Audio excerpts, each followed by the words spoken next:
What you see here is $10,000 on the table.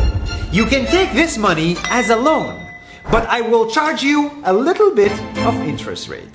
Like most people, you take the money and you go buy a nice car. But in 10 years, it's time to pay me back. And because of interest rates, now you owe me $20,000 and not 10. You will say, I don't have money to give you. And if you don't, I take your car and a piece of your house.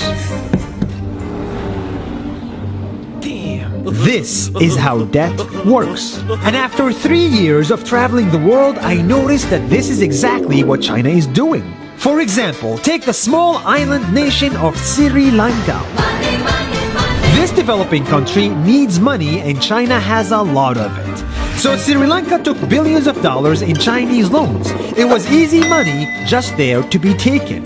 And with that, they built skyscrapers, highways, airports, and shipping ports. The country grew and prospered.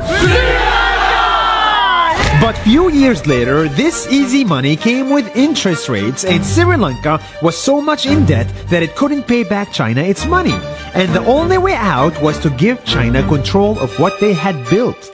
In other words, Sri Lanka lost a piece of its home to China because of debt. This is the Chinese money trap. And it's a real thing I saw all over the world. In Papua New Guinea, I saw $2 billion in loans given by the Chinese to build skyscrapers, infrastructures, and ports. But there is no way this remote developing country can pay it back or its interest rate. And the only way out is to give China control of the country. In the Maldives, Pakistan, Malaysia, Laos, Kazakhstan, Mongolia, Egypt, Kenya, and South Africa,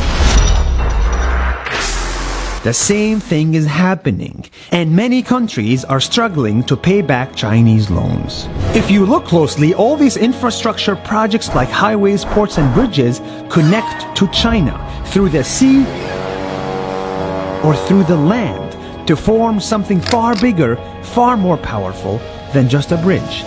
A new Silk Road. The world is already made by China, and I think slowly it will be owned by China.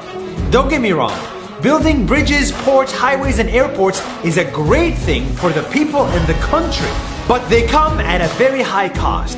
And when these countries can't pay back the loans, these countries will lose their homes.